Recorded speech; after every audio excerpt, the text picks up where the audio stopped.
Pas kritikave të shumta dhe komenteve negative në rrjetet sociale ku akuzoi për heshtje ndaj çështjes së Zvërnecit, moderatorja Bora Zemani ka thyer më në fund heshtjen. Përmes një postimi të gjatë në Instastory të shoqëruar me një foto në Bregdet, ajo ka sqaruar pozicionin e saj si vlonjata. Bora e ka nisur mesazhin e saj duke theksuar rëndësinë dhe bukurinë natyrore të Vlorës, nga Zvërneci deri në Sazan, si dhe përgjegjësinë që ka secili për t'i mbrojtur ato. Ka disa vende që nuk kanë nevojë për asnjë shpjegim, mjafton t'i shohësh dhe të kujtosh pse i do. Për mua Vlora është një prej tyre.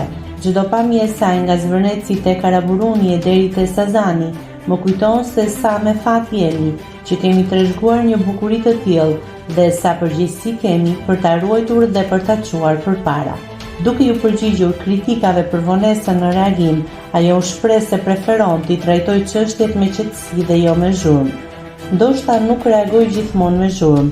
Për çështjet që kanë rëndësi, kam preferuar gjithmonë të flas me qetësi, me përgjegjësi, prandaj dhe ky reagim vjen pak i vonuar. Por një gjë nuk ndryshon kurrë: dashuria për Vlorën dhe dëshira për ta parë atë gjithmonë më mirë se dje. Mëtej moderatorja ka mbështetur të drejtën e qytetarëve për të kërkuar transparencë për të ardhmen e kësaj zone, duke e cilësuar Zvërnecin si pjesë e identitetit shqiptar.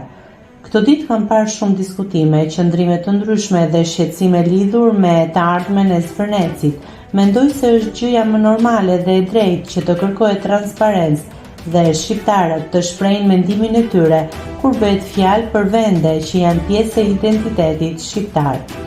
Lidhur me investimet dhe zhvillimin e qytetit, Bora theksoi se projekte të tilla duhet të ecin krah për krah me ruajtjen e historisë dhe pasurive natyrore.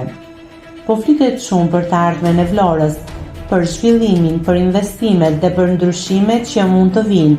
Si çdo vlonjat që e do këtë qytet, unë dua ta shoh Vlorën të ecë përpara, të zhvillohet, të krijojë mundësi dhe të bëhet gjithnjë më e bukur, por mbi të gjitha, dua që çdo hap drejt së ardhmes të bëhet me respekt për atë që na bën unike, sepse zhvillimi ka më shumë vlerë kur ecën krah për krah me ruajtjen e identitetit, historisë dhe pasurive natyrore që na janë besuar.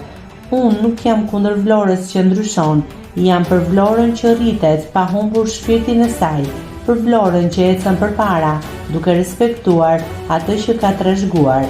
Në mbylljen e mesazhit të saj, ajo rikonfirmoi mbështetjen e pakursyer për vendlindjen, pavarësisht debateve të fundit. Dhe si gjithmonë, pavarësisht debateve apo qëndrimeve të ndryshme, unë jam me ty, për më të mirën për ty, Vlora ime e bukur, e mbyll ajo. Nëse klikoni mbi butonin subscribe, do t'ju shfaqen të gjitha publikimet tona. Ju ftoj t'i bëni subscribe kanalit, të pëlqeni videot dhe të lini komentin tuaj.